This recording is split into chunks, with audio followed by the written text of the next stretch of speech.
Olá! Bom dia, boa tarde, boa noite, boa tarde para você que vai me ver ao vivo. E seja muito bem-vindo, seja muito bem-vinda.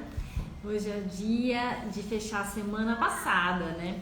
Que eu falei sobre filhos, os tipos de filhos, como que faz essa divisão didática, né? Pra gente poder entender melhor e para poder explicar para vocês. Né? Esse vídeo vai ficar gravado, tá bom? Lá nos meus vídeos. Então, se você perdeu, se você não pôde me acompanhar na tarde de hoje, sabadão maravilhoso, vai estar salvo lá, tá bom? Então, quem quiser ver depois, fiquem à vontade, tá? E tendo dúvidas, pode deixar aqui no comentário. Depois eu vou. Esse vídeo vai pro feed. Então, dúvidas, comentários ou alguma coisa que vocês queiram me falar, que seja mais privado, pode me mandar uma mensagenzinha, tá bom? Então, vamos lá! Hoje quero falar sobre os tipos de filhos, né? O Corpo Explica fez uma série de vídeos sobre os tipos de filhos, então, tá tudo lá no YouTube, muito interessante. E aí, como eu tinha feito a semana, eu falei, por que não? Vou falar sobre esse assunto. Né? Porque aí as pessoas entendem, porque às vezes eu fico falando muito sobre os traços de caracteres e fica um pouco complicado às vezes, né? São os nomes estranhos, né? Masoquista, psicopata, né? O que é isso? E para ser mais didático, eles fizeram essa divisão com outros nomes, né? Relacionando os traços de caracteres que todos nós temos, tá? Há algumas características das crianças, tá? Então hoje eu vou falar sobre os filhos, os tipos quietinho, falante, o articulado, o organizado e o competidor, tá? Cada um deles faz referência a um traço de caráter específico, que eu vou falando à medida que eu falar dos traços. Deixa eu dar uma ajeitadinha aqui. Tô aqui na minha varanda. Pronto. Então vamos lá. Eu quero começar com a pergunta. Você conhece? Vocês que têm filhos, né? Vocês que estão me assistindo, você conhece seus filhos, né? Sabe como é que eles são, né? Sabia que é muito mais fácil você se comunicar, educar, orientar, quando você entende exatamente como ele funciona? Então é isso que eu gostaria de trazer para vocês hoje, tá? Existem 5 tipos de criança, assim como nós temos 5 traços de caracteres, são 5 tipos de criança. Claro que eu reforço aqui que todos nós temos os 5 traços de caracteres na nossa mente, no nosso corpo. Nós somos a mistura dos 5, mas nós temos a predominância de 2 ou até 3.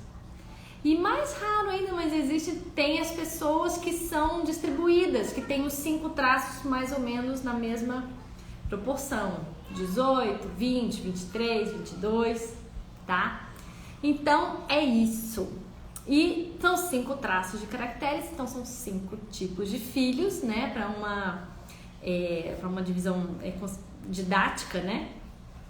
E cada um funciona de um jeito. No meio dos comentários. Cada um funciona de um jeito, tá? E aí, esse funcionamento independe da idade, tá? Claro que a gente observa melhor esses comportamentos a partir dos 6 anos de idade, que é a fase final da formação do último traço de caráter. Então, a partir dos 6 anos de idade, a criança já tem todos os traços formados. E aí é mais fácil pra gente ver quais são os picos dela, ou mesmo fazer uma análise para saber qual é a porcentagem de cada um, tá bom?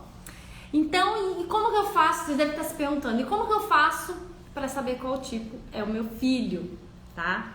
É muito mais fácil do que você imagina, muito mais fácil. Você não precisa responder formulário nenhum, você não precisa responder questionário, não precisa me dar nenhuma informação, eu só preciso olhar a estrutura corporal do seu filho. Só isso, tá? E é isso que eu vou ensinar pra vocês hoje, tá?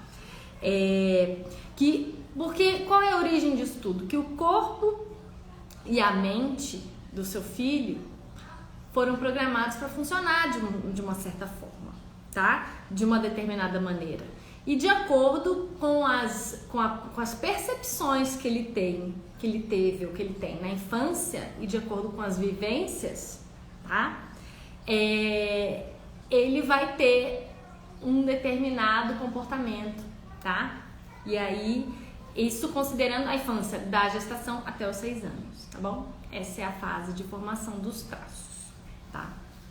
Então, ó, já compartilhe com a família, com o pai, com a mãe, quem cuida de criança, quem tem essa tarefa de orientar, quem fica com o seu filho todo dia, tá? Porque o que eu vou ensinar aqui pode melhorar muito a sua vida, a nossa vida como pais e mães, né? E a vida das crianças também, tá bom? Então vamos lá, pegar minhas anotações, vamos começar, tá? E só lembrando que isso que eu falei da criança ter um determinado traço, ser de um determinado jeito, de forma alguma é uma limitação, não é, tá bom? O seu filho foi programado para funcionar assim, tá? E saber disso acaba trazendo uma libertação, você fica liberto de culpa, tá? Por que meu filho faz isso e ele não faz outra coisa? Ele foi feito assim, ele foi programado para funcionar assim, né? Ele funciona assim porque é desse jeito que ele responde às experiências que ele viveu na infância, tá? E isso não é de forma nenhuma uma coisa ruim. Combinado? Feitos esses alinhamentos, vamos seguir, tá bom? E o nosso papel como pai e mãe é conhecer esse filho, conhecer como ele funciona, conhecer os superpoderes que ele tem, porque aqui a gente não fala só de dor. A gente às vezes só sente a dor porque a gente não conhece o que a gente tem de bom, não conhece o superpoder que a gente tem para viver, né? Para pensar, para sentir e para agir nesse mundo. Então, se a gente não conhece o nosso superpoder, só sobra a dor, né? E a dor a gente sente, a gente não tem nem como escolher não sentir, não é verdade? Então vamos lá. O primeiro filho é do tipo quietinho, então provavelmente vocês já viram por aí esses filhos que são bem magrinhos, essas crianças são bem magrinhas, são muito caladas, são muito na dela, né? São muito introvertidas, tá? Essa criança não tem problema nenhum, tá? Apesar dos outros acharem que a criança tem problema, não é um problema, tá? Ser quietinho, ficar às vezes desligado, gostar de brincar sozinho, essa criança vai ter um pouco mais de dificuldade de interagir sim com as outras crianças. Vai ter um pouco mais de dificuldade para comer, tá? A origem desse comportamento é porque algo aconteceu na gestação dessa criança, né? Quando a criança estava no útero dessa mãe, algo aconteceu e ela se sentiu rejeitada. Alguma coisa aconteceu com a mãe, algum problema externo, às vezes nem relacionado à gravidez, algum problema externo, alguma dificuldade financeira, alguma dificuldade de relacionamento, que tornou em alguns momentos aquele útero um lugar ruim para aquela criança viver, né? O útero ficou frio, ficou mais duro. E qual é a percepção da criança? Opa, eu me mexi, eu existi e o meu mundo ficou pior. Foi ruim para mim. Eu existir, eu me mexer, foi uma experiência ruim para mim. E aí, qual é a saída? Já que a criança não sabe o que é aquilo. Ela tá só lá no útero, imersa no líquido amniótico da mãe. Então, qual é a saída? Ela começa a criar, começa a imaginar, porque tudo que ela tem é isso, é a capacidade de imaginação, é a capacidade de criar. Ela só tem aquela cabeça dela. Então, o corpo fica paralisado, né? Assim, ele desliga o corpo e fica no mundo da cabeça. E é daí que vem o superpoder dessa criança, da criança quietinha, tá? Que é criatividade, imaginação, raciocínio lógico, muita objetividade, ele é muito mais racional do que emocional, não é verdade? Tem muitas ideias e morrem de medo de essas crianças morrem de medo de serem rejeitadas, porque isso faz lembrar a situação que ela passou lá no útero da mãe, né? E lembrando, gente, não é a intenção da mãe, tá? Isso é tudo aqui a gente vai tratar como sendo a percepção da criança frente a fatos ou coisas que aconteceram independente da vontade dela, independente da vontade da própria mãe, às vezes, tá bom? Não se culpe, não carreguem um peso a mais, né, do que aqueles que a maternidade, aqueles pesos que a maternidade já traz, tá bom? Não é culpa da mãe, isso é uma percepção da criança frente a algo que aconteceu, tá bom? Então, combinado. O que você não pode fazer nunca com seu filho quietinho, acho que eu vou baixar um pouquinho mais aqui. O que não pode fazer nunca com seu filho quietinho? Nunca exponha seu filho, tá? Nunca obrigue a interagir, a dar beijo, a dar abraço, a conversar com as pessoas, tá? Na medida do possível, deixe a criança bem à vontade para fazer isso, tá? Porque ela já vai ser mais introspectiva mesmo, tá? E ficar obrigando ela a ter contato vai ser muito ruim para ela, vai se fechar cada vez mais, né? Vai ficar na dor cada vez mais. Então, e outra coisa, exigir que ela seja espontânea, tá? Essa criança, pensa que essa criança, na cabeça dela é assim, se eu existir, meu mundo fica pior. Então, ela vai existir o mínimo possível, tá? Ela vai interagir o mínimo possível e tá tudo bem. É assim mesmo que essa criança funciona, né? Não exige dela demonstrações de afeto, carinho, tá? Tem crianças que abraçam um beijo mesmo sem você pedir. Essa criança não vai fazer isso, tá? E respeitar esses momentos vai ser muito importante para ela, tá? Ela vai se sentir muito melhor, ela vai se sentir não rejeitada, ela vai se sentir amada desse jeito, tá bom? E então, o que fazer para essa criança se sentir bem, né? Nos cuidados com essa criança, no dia a dia dessa criança. Estimular a criatividade, tá? Fazer ela entender que ela vai ter muitas ideias, que as ideias vão aparecer toda hora na mente dessa criança e que tá tudo bem ser assim.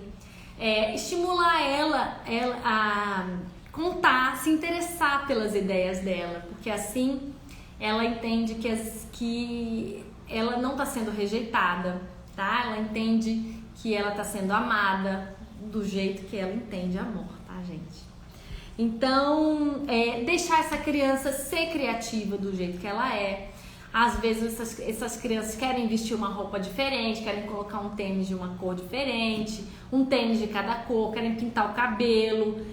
Então, assim, respeitar esse jeito criativo dela viver no mundo. Ela vai ficar muito feliz se você respeitar, tá? Se você deixar ela ser quem ela é, né? Porque ela vai entender que ela pode existir desse jeito que ela é, tá? Que ela não precisa se adequar, até porque qualquer criança que tenha que se adequar a um jeito que não é o natural dela funcionar, isso vai ser muito ruim para ela, ruim demais, né? Dê espaço para essa criança fazer as esquisitices, ou botar uma roupa diferente, cantar de um jeito diferente. Às vezes acontece aqui em casa, meu filho, ele tem um jeito desse filho quietinho. Às vezes ele vai querer ficar deitado no chão com a perna para cima, olhando pro nada, às vezes só pensando. Porque às vezes deixar a criança com a perna assim para cima, o que acontece? O mais importante para essa criança é a cabeça dela, é a mente, porque dali que saem as ideias geniais. Então, ficar com a perna pra cima faz bem, porque parece que irriga melhor a cabeça, sabe? Parece que o sangue desce da perna e a cabeça fica mais oxigenada. Então, vez ou outra eu pego meu filho fazendo isso. Então deixa, tá no mundo dele, né? E assim, a criança vai estar muito mais conectada ao recurso dela, que é a criatividade, a imaginação, o raciocínio lógico, do que a dor, que é a dor da rejeição, né? Então, se você mostra para a criança que ela pode ser quem ela é, que ela é amada por ser desse jeito que ela vai estar muito mais no recurso do que na dor, tá certo? E aí, quando você ajusta esse ambiente para a criança, aí você vai começar a ver genialidade, você vai começar a ver que essa criança tem um raciocínio muito rápido, né? Tem um pensamento muito lógico, e isso para o mundo é bom, né? Tem lugar para todos esses tipos de filhos, para todos esses tipos de superpoderes, né? Tem lugar para todo mundo viver e se mostrar do jeito que é. Não é verdade? Então, vamos lá. Com relação à comida, é importante também, como é uma criança que vai comer bem menos, porque a comida para ela é só para não deixar o corpo morrer de fome, né? Porque o corpo não é importante, só a cabeça. Traga um pouco também de criatividade pro prato. Vocês já viram uns pratos bonitos assim, que as mães fazem uns desenhos, aí faz um coqueirinho com banana, coloca as folhinhas de gominhos de tangerina. Esse é um jeito de fazer o filho quietinho se interessar pela comida, tá? E finalmente, qual o traço de caráter predominante nesses filhos quietinhos? É o traço esquizoide, tá? O nome é estranho, mas é assim mesmo, tá? E tem recursos maravilhosos, como todos os outros traços, tá bom? Então, vamos lá para o segundo traço. O segundo tipo de filho. O segundo tipo de filho é o filho falante. É o completo oposto do filho quietinho. Esse é aquele filho que gosta de falar, que vai estar sempre grudado em você, que é carente muitas vezes, que gosta de chamar atenção, que precisa ser notado, precisa ser visto, tá? É o filho que vai fazer de tudo para chamar sua atenção, porque o pior medo dele é se sentir sozinho, se sentir abandonado, né?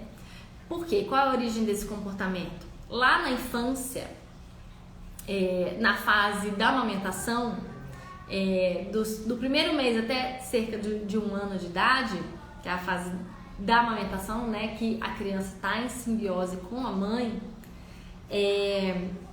algo aconteceu e a criança chora, né? E aí, como ela não sabe ainda se comunicar, as mães não têm como adivinhar, o que acontece?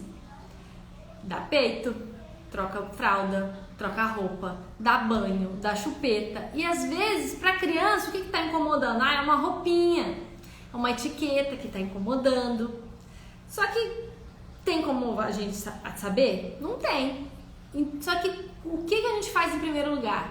Coloca alguma coisa na boca da criança, né? E aí, o que a criança entende? Poxa, eu tô gritando, tô me esgoelando aqui, não tem ninguém para resolver o meu problema, né? Não tem ninguém para ficar aqui comigo para resolver o meu problema. Porque, na verdade, não sabe falar, né, minha gente? Né? E aí, ela sente muito essa dor do abandono, né? Porque naquela hora ela não queria peito, ela não queria ser trocada, ela queria só que cortasse a etiquetinha da roupa, queria só que mudassem ela de posição, né? E aí essa criança entende que, poxa, eu tenho que melhorar minha comunicação, eu tenho que ser atraente para as pessoas ficarem comigo. E aí o que acontece? Essa criança desenvolve a fala super cedo e super bem. Essa criança desenvolve um corpo fofinho, gostoso de ficar perto, de pegar, sabe? Essas crianças bem gordinhas. Como você não aperta uma criança dessa, gente? Como você não fica perto de uma criança dessa, né? Então, essa é a forma do corpo da criança falante. É um corpo gordinho, bochechudo, que é gostoso de apertar, gostoso de pegar, para justamente afastar a dor do abandono, que é a dor pior para essa criança, tá? E aí, por isso, eles são muito intensos, eles são grudentos, eles são carentes, são muitas vezes crianças que choram bastante, né? São crianças choronas, porque o choro é uma forma de comunicar também, né? É uma forma, como eles sentem muito, tem muitas emoções dentro deles, o choro é uma forma de dar vazão para isso, né? Para essas emoções, para esses sentimentos, tá? E isso não é um defeito, tá, gente? São características dessa criança, da criança falante, tá? O que não fazer com seu filho falante?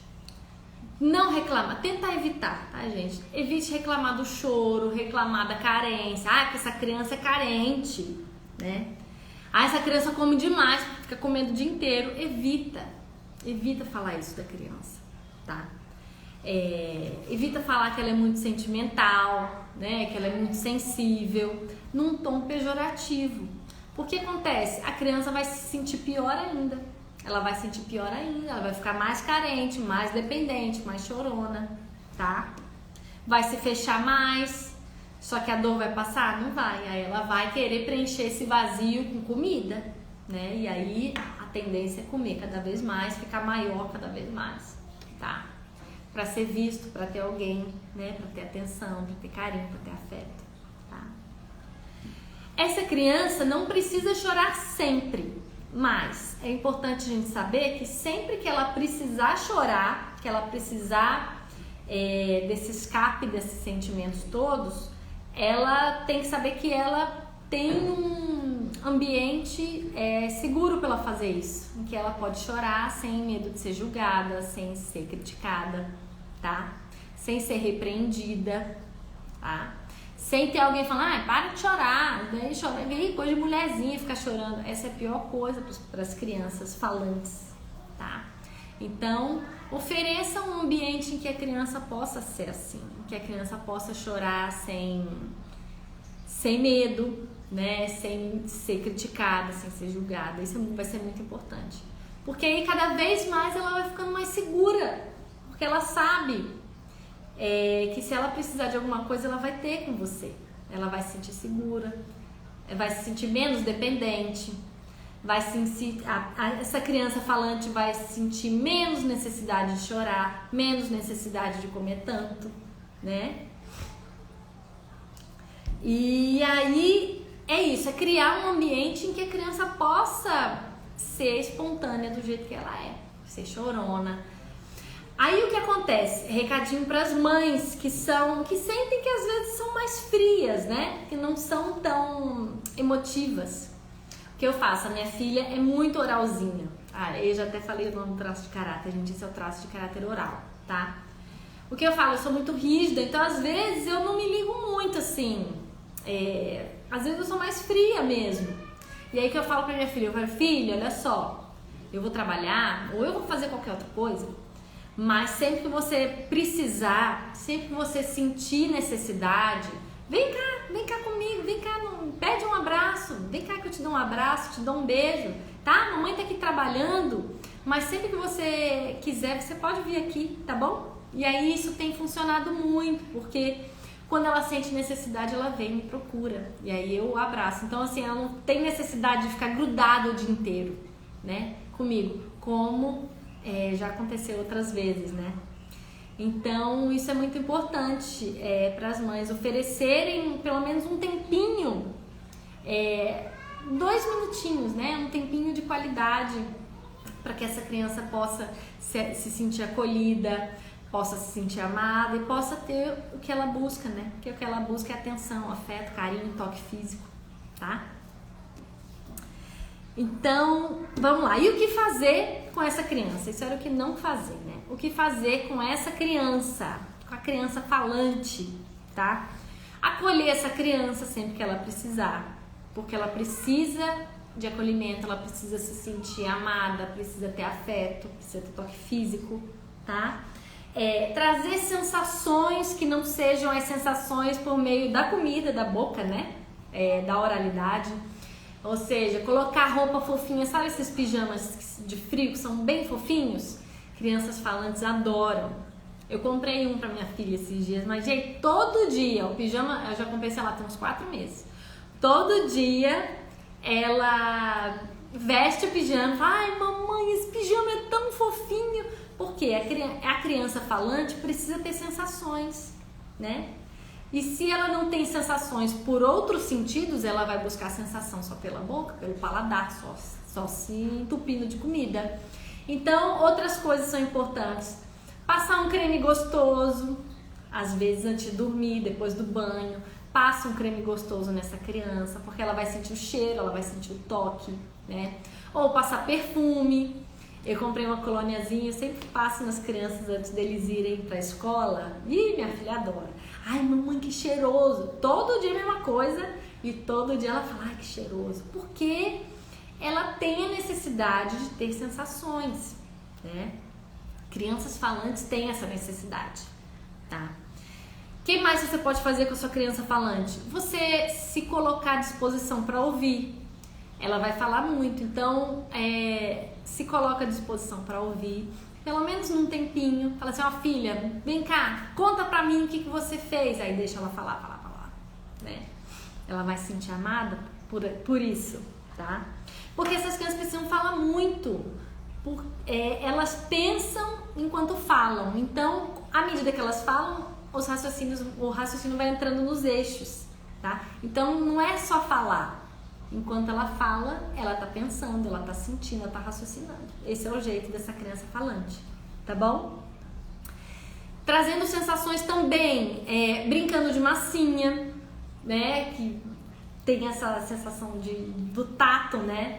Ou brincando de slime, que eu detesto, porque aqui em casa faz uma sujeira monstro, mas eu deixo, né? Eu deixo aqui na varanda, que é mais fácil de limpar. Eu deixo meus filhos brincarem de slime de vez em quando, né? Pisar descalço na grama ou na areia, que isso também estimula a sensação, o toque na criança, né? O tato na criança, né? Passar perfume e creme, como eu já falei, né? E além do cheiro, o perfume ou o creme, você passando assim, a criança sente o toque físico, isso é muito bom pra ela, tá? E para finalizar a criança falante, né? Incentive ela a buscar o que ela precisa. Porque como essa criança falante sente demais, é uma das qualidades dela, um dos superpoderes, né? A habilidade de comunicação. Ela sente muito e às vezes ela sente até o ambiente, ela sente como as outras pessoas estão se sentindo, mesmo que elas não falem. E como ela é assim, né? Tem uma empatia muito grande, ela às vezes espera que os outros também sejam assim com ela. E nem todo mundo é assim. Então, estimula sua criança a falar o que ela precisa, né? A buscar ativamente o que ela precisa, não só ficar esperando, né? Porque enquanto espera, ela às vezes tá sofrendo, tá carente. E aí é muito, muito ruim. Tá bom? Adotando essas dicas aqui, essa criança vai se sentir muito mais segura, vai se sentir mais independente, vai ser menos chorona, tá? E é isso que a gente quer, né? A gente quer criar adolescentes e adultos seguros, né? De si e de quem eles são. Verdade? Vou tomar um pouquinho de água.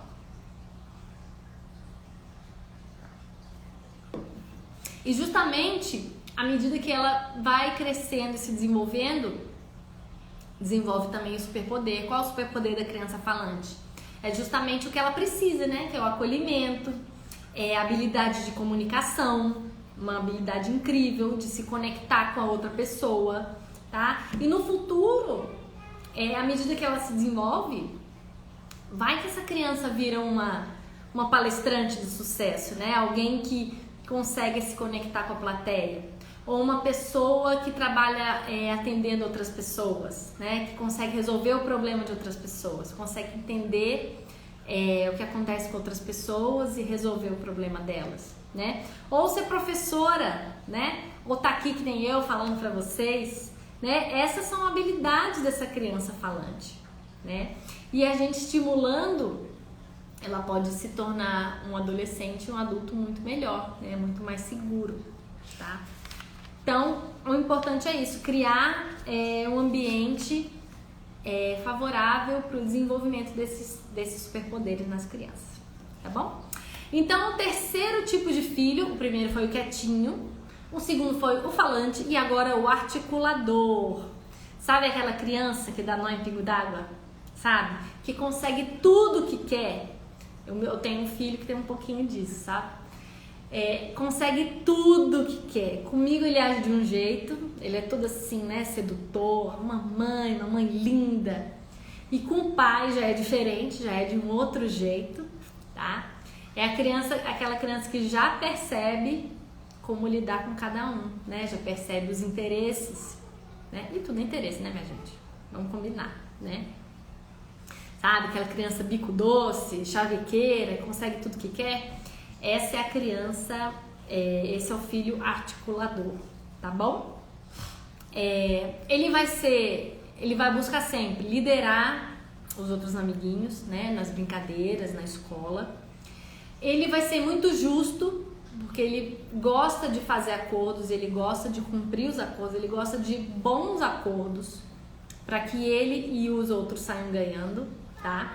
Então é importante cumprir os acordos, sim, porque ele vai cumprir a parte dele. Então você também tem que cumprir a sua, né? Vai sempre buscar a justiça das coisas, né? E ele vai negociar em tudo. Pode ser aquela criança que tem dificuldade de ser obediente, porque vai ter uma dificuldade aí em aceitar o comando, tá? Porque ele vai querer que tudo seja do jeito dele, né? Ele vai querer fazer tudo do jeito dele, vai querer ter a última palavra. Então pode ter sim aí uma dificuldade de obedecer. Mas tem um jeitinho, tá? De fazer com que ele cumpra, com que ele faça o que ele precisa fazer, tá bom? É uma criança que vai tentar aparecer sempre, tá? Ele tem essa necessidade de estar com pessoas, tá?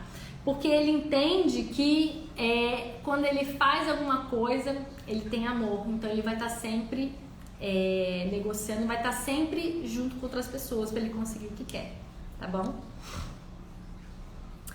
A origem desse comportamento é nas primeiras interações sociais, tá? Lembra que até o primeiro ano a criança está praticamente em simbiose com a mãe.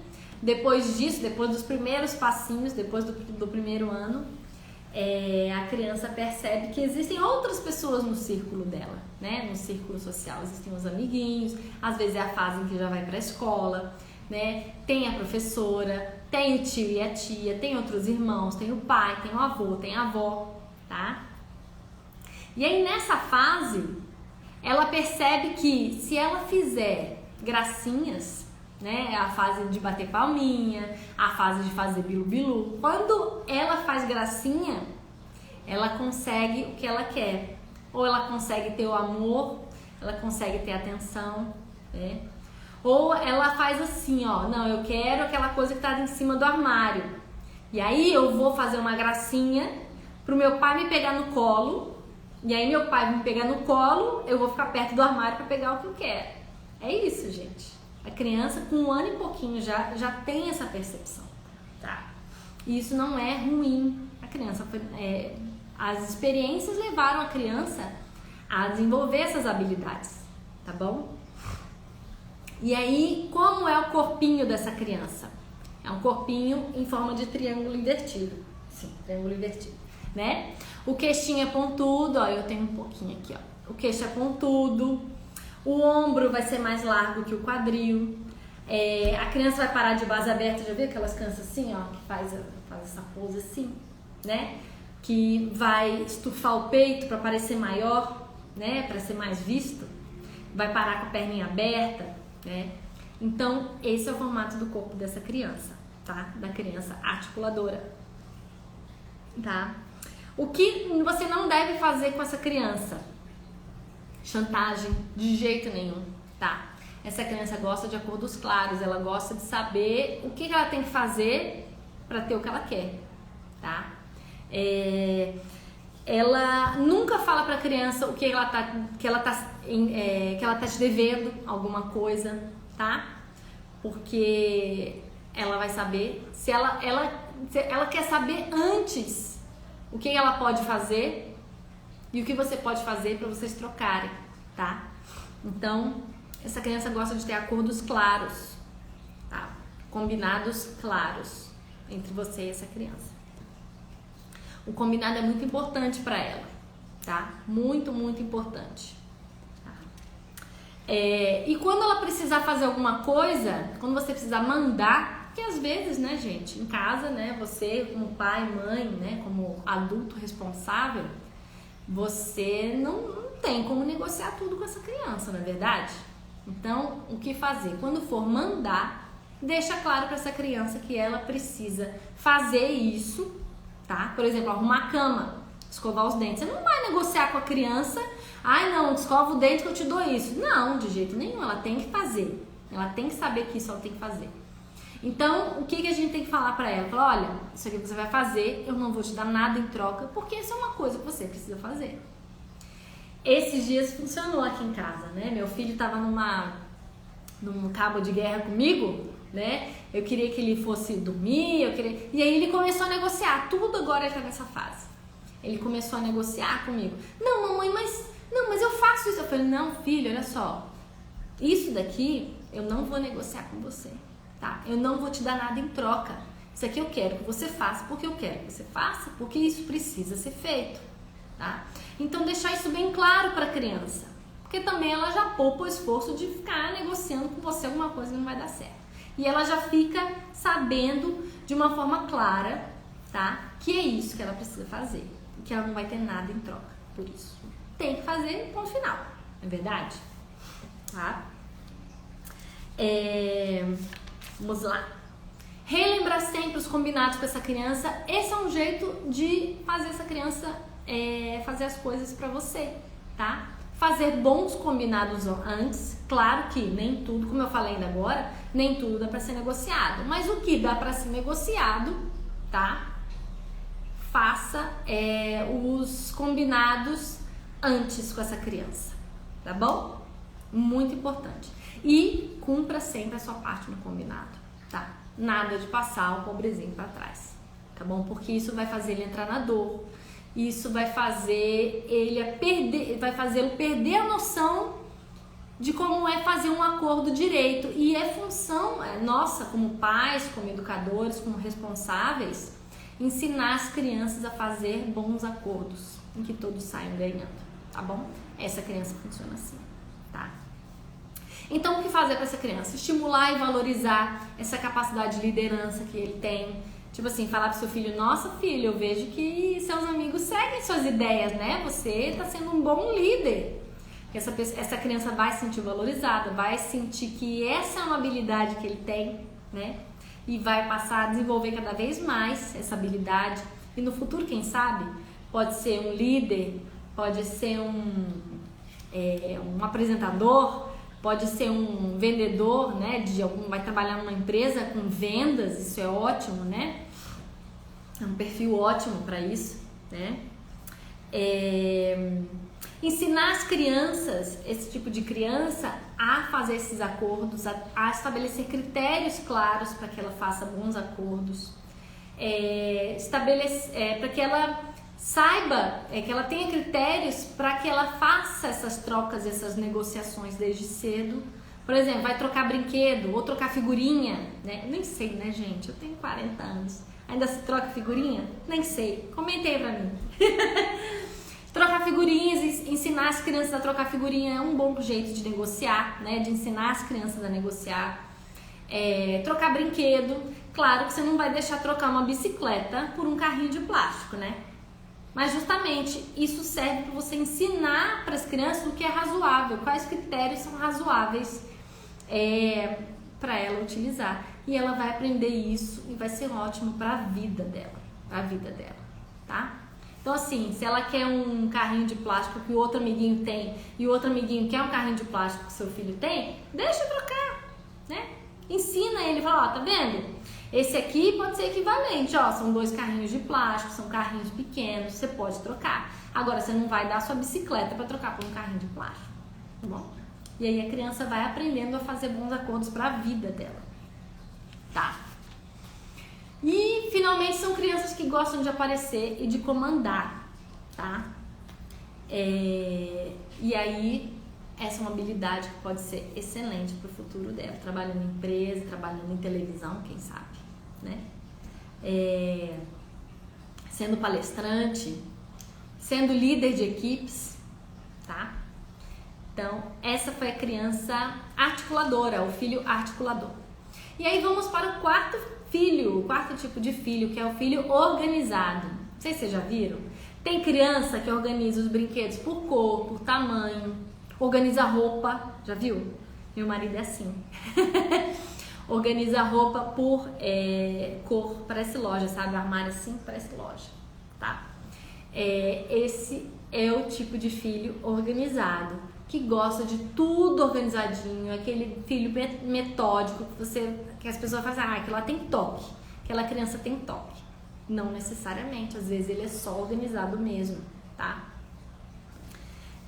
São filhos também mais quietos, mais introspectivos, mais na dele, gostam de ficar mais quietinhos, são mais tímidos e às vezes nem gostam muito de brincar com outras crianças, tá? Gostam de ficar sozinhos mesmo, tá? É aquele tipo de filho mais obediente, tá? Que só vai dar trabalho quando surgir alguma coisa que ele não sabe, algum imprevisto, alguma coisa que saia da rotina, tá? Esse tipo de filho organizado gosta muito de rotina, tá? Porque traz segurança para ele precisa se sentir seguro e a rotina traz segurança para ele, tá? E aí, quando surge alguma coisa em cima da hora, para a qual ele não estava preparado, aí você bagunça um pouco a vida do filho organizado, tá? Porque ele precisa saber das coisas, não tem problema surgirem coisas em cima da hora, mas ele precisa, assim, não tem problema mudar a rotina, tá? Mas ele precisa saber com um pouquinho de antecedência para se preparar, para se planejar, para se organizar, tá bom? E qual a origem desse comportamento? Esse comportamento tem origem lá na fase dos 2,5, 3,5 anos de idade, que é a fase do desfraude, tá? A criança tenta segurar o cocô, mas ela ainda não tem a sensibilidade no bumbumzinho, né, no esfíncter, para sentir quando o cocô tá saindo ou não. E mesmo que você peça para a criança, poxa, fala para mim, fala quando você quiser ir ao banheiro, a criança não dá conta porque ela não tem sensibilidade ainda. E aí acontece, tem os escapes, aí faz na calça, aí gera uma crítica. Ô mãe, o menino fez cocô aqui, vem cá, limpa ele aqui, tira ele daqui. E isso é ruim para essa criança, porque ele entende que ele frustrou a expectativa de alguém, que ele decepcionou, né? E aí ele procura de todo jeito que esses erros não aconteçam, né? E não só esse erro do cocô na calça, qualquer erro, tá? E aí, o que ele vai fazer? Ele vai mobilizar outros grupos musculares, o corpinho dele todo, para segurar. Então, ele segura o cocô com o bumbum. Então, você já viu umas crianças que têm um bumbum bem durinho, bem para dentro, assim? Tá? Esse é o tipo de corpinho da criança organizada, tá? E como ele mobiliza todos os outros grupos musculares para segurar o máximo possível, ele fica forte, ele fica troncudinho, ele fica mais quadrado, tá? Então esse é o corpinho da criança organizada. O traço de caráter dessa criança é o masoquista, tá? Mas não é aquele que gosta de sofrer. É só um nome da literatura científica mesmo, tá bom? Então, vamos lá.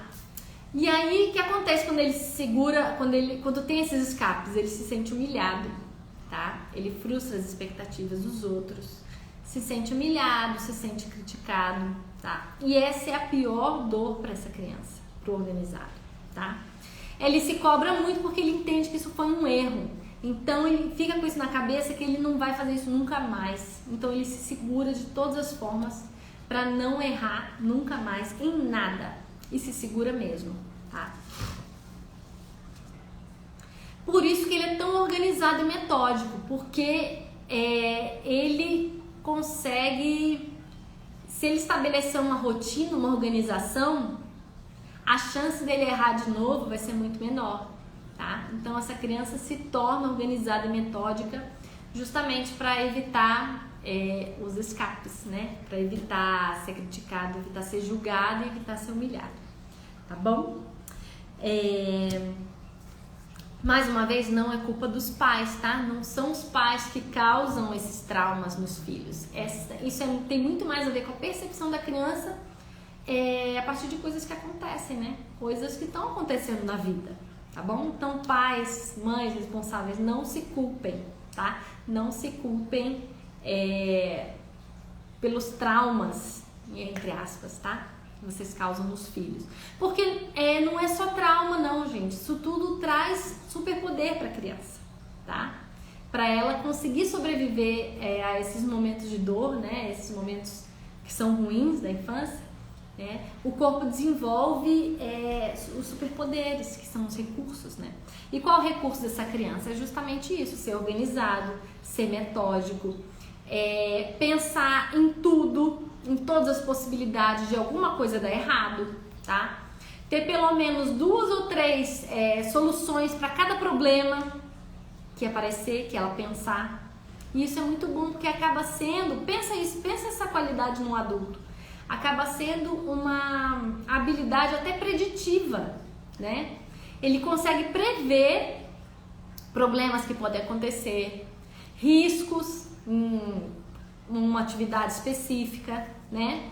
Então essas crianças vão ser ótimas lidando com segurança, com prevenção de acidentes, né? Em qualquer empresa, em qualquer lugar que ela se propõe a trabalhar, tá? Então esse é o filho organizado, tá? O que não fazer com seu filho organizado? Não expor seu filho. Nunca criticar na frente dos outros. Se você tiver que chamar atenção, criticar uma DR, né? Tiver que brigar com seu filho, faça isso em um ambiente reservado, só você e ele, tá? Para diminuir essa percepção de erro dele, que é muito ruim, tá?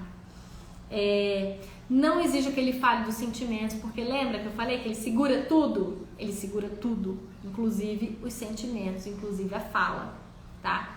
Então, se ele for se expor, se ele for falar dos sentimentos, crie um ambiente favorável, tá? Fora isso, não obrigue ele a ficar falando sobre ele para todo mundo em qualquer lugar, tá? Esse filho não gosta, não vai gostar. E se você obrigá-lo a fazer isso, ele vai se fechar cada vez mais, tá? Não exija que ele improvise, porque lembra que ele gosta de método, de rotina, de planejamento, tá? Então ele não é bom com improviso. É claro que uma criança dessa, ou quando fica adolescente ou adulto, ele vai se expor, mas ele vai se expor muito mais e melhor se ele já tivesse preparado, se ele já tiver com uma colinha, né? Se tiver com os itens lá para ele falar que ele não vai esquecer, não vai errar, isso faz bem, tá? O que então fazer com esse filho, né? Para ele se sentir melhor, tá? Traz um ambiente seguro em que ele possa ser quem ele é, tá? Deixe-o ser planejador, porque essa criança faz isso desde sempre, né? Isso é natural para ele. Então, ele precisa de tempo para planejamento, ele precisa ser avisado quando acontecer qualquer mudança, tá? Você precisa incentivar e valorizar esse jeito dele organizado de ser. Você fala pro seu filho, puxa, você é muito boa organização, hein? Será que você não quer fazer pra mim, não? Será que você não quer, sei lá, arrumar meu armário, arrumar uma gaveta? A criança vai se sentir valorizada, assim, né? Vai sentir que essa habilidade dela tem um valor, tá? E isso faz muito bem pra ela, tá? O mundo precisa de pessoas organizadas, assim como precisa de todos os perfis de pessoas, né? Então, é importante dizer isso para essa criança, tá? Que ele pode ser assim, que é importante ele ser assim, tá bom? Esse tipo de criança não gosta que mexam nas coisas, tá?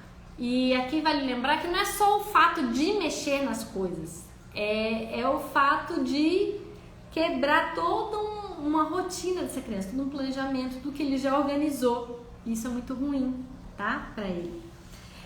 Então, quando alguém for mexer, ensina pra essa criança, ensina pro seu filho organizado, que ele pode falar, olha, eu não quero que mexa nas minhas coisas, antes dele explodir, porque essa criança tem, às vezes, um temperamento mais raivoso, mais explosivo, tá? Porque lembra que ele segurou tanto? Uma hora vai sair, tá? Então, para evitar explodir, fala para essa criança que ele pode colocar limites, né? Que ele pode começar a dizer não, né? Que ele pode falar para o amiguinho, olha, não mexe nas minhas coisas não, eu não quero, tá? Eu não gosto, eu gosto das minhas coisas desse jeito, tá? Isso vai ser muito importante, porque depois essas crianças crescem e viram adultos que não sabem dizer não, que não sabem impor limites a outras pessoas, né? E aí, como essas pessoas são muito fortes, né? Os organizados são pessoas muito fortes, acabam virando banheiro emocional dos outros, acabam carregando lixo emocional, tá? Então, é muito, muito, muito importante ensinar o seu filho organizado que ele pode sim colocar limites e que ele pode dizer não, tá? Que ele não vai ser menos amado por isso, tá bom? E aí, quando crescem essas crianças, como eu já falei um pouquinho, né? Essas crianças vão ser aquelas responsáveis pela segurança, pela prevenção de riscos, prevenção de acidentes, né? Que vai ter uma capacidade de antever problemas muito grande, e isso é super importante, tá bom? E aí vamos para o último tipo de filho, que é o filho competidor, tá? Esse filho competidor é aquele que ama competir, ama entrar em desafio, e quando ele compete é para ganhar, né? Quando ele não tira 10 na prova ou quando ele fica em segundo lugar, para ele é a mesma coisa ter ficado em último, né? É igual a nada, né? Se ele não é o primeiro, ele é igual a nada.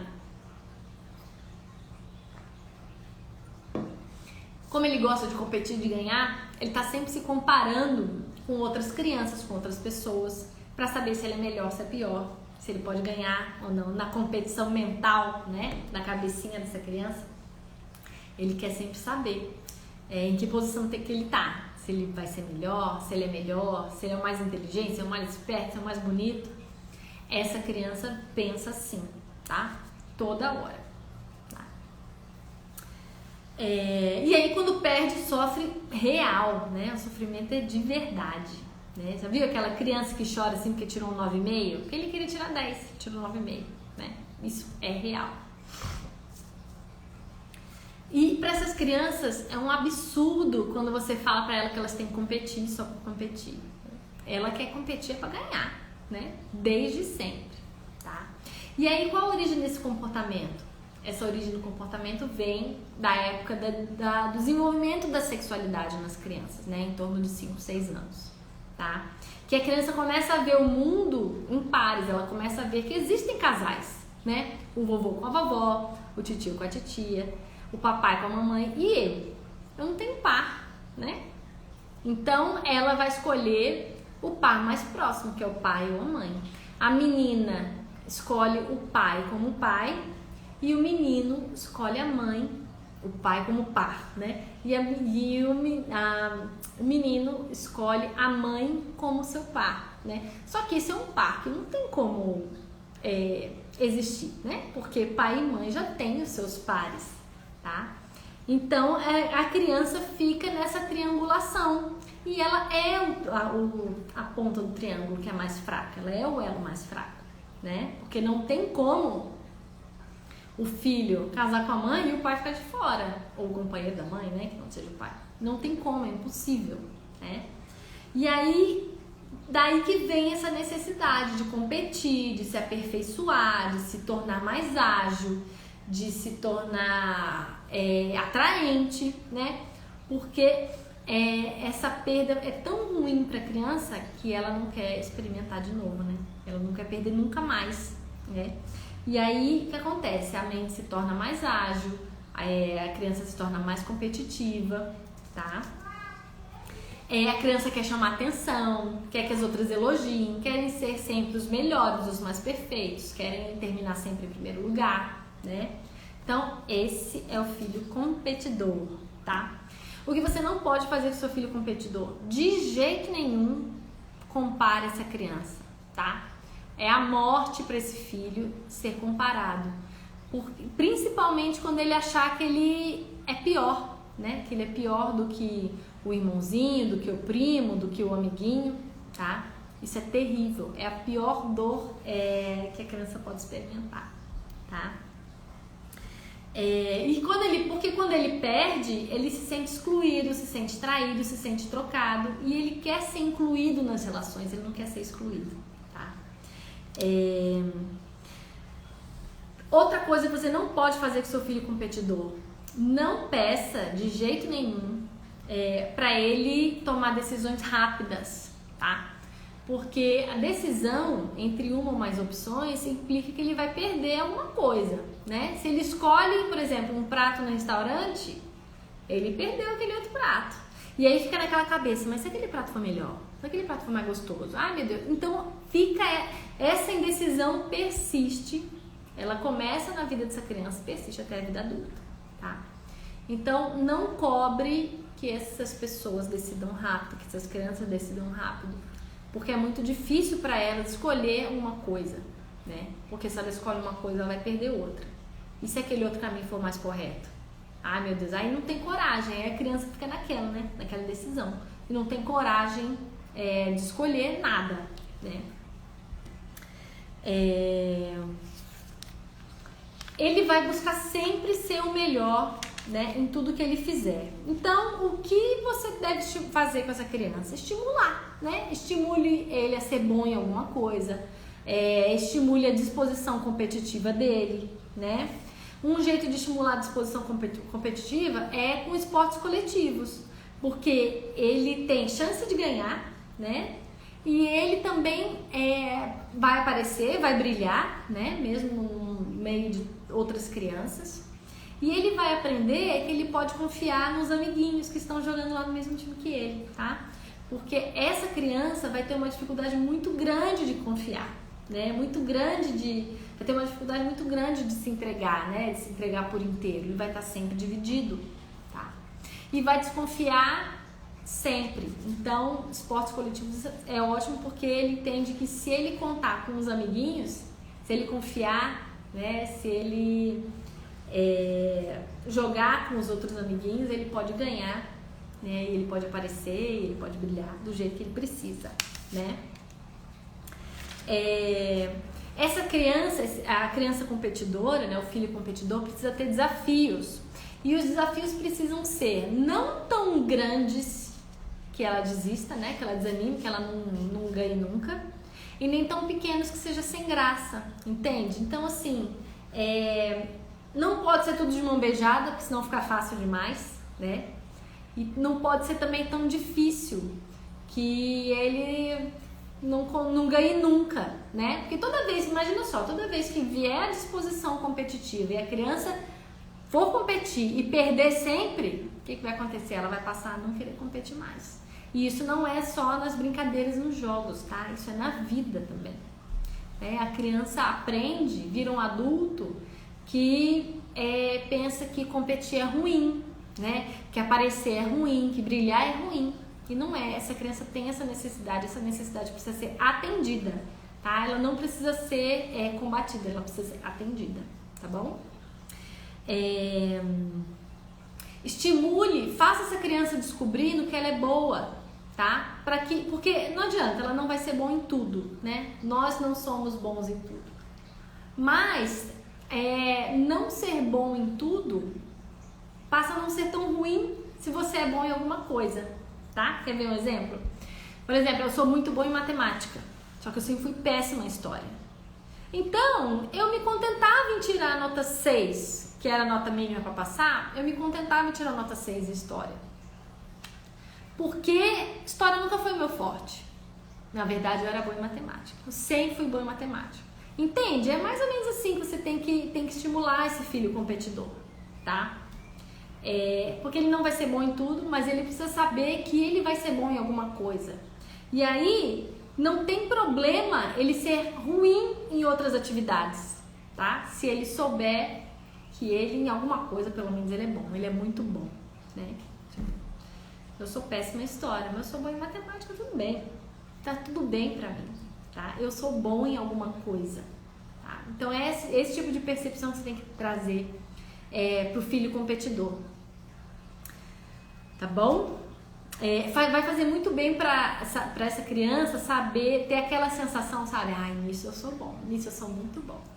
E o resto, ele não vai nem ligar. Ele não vai ligar se o amiguinho for melhor no outro jogo, se o irmão for melhor em outra matéria, outra disciplina, não vai ter problema. Porque ele vai saber que naquilo lá ele é muito bom, né? Ensine essa criança que não é futilidade ela se cuidar, tá? Os filhos competidores precisam se sentir bem. E se sentir bem por meio da aparência também é se sentir bem, né? Então ensina essa criança que ele pode se cuidar, que pode cuidar do cabelo, que pode vestir roupas legais, que ele pode se sentir bem, arrumadinho, tá?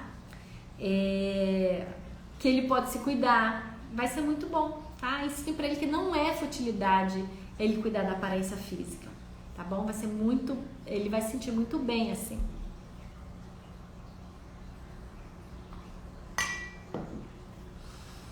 E aí, quando você constrói um ambiente favorável para essa criança, ele começa a gostar de competir, ele começa a gostar de brilhar, né? Ele vai querer ser o melhor em tudo.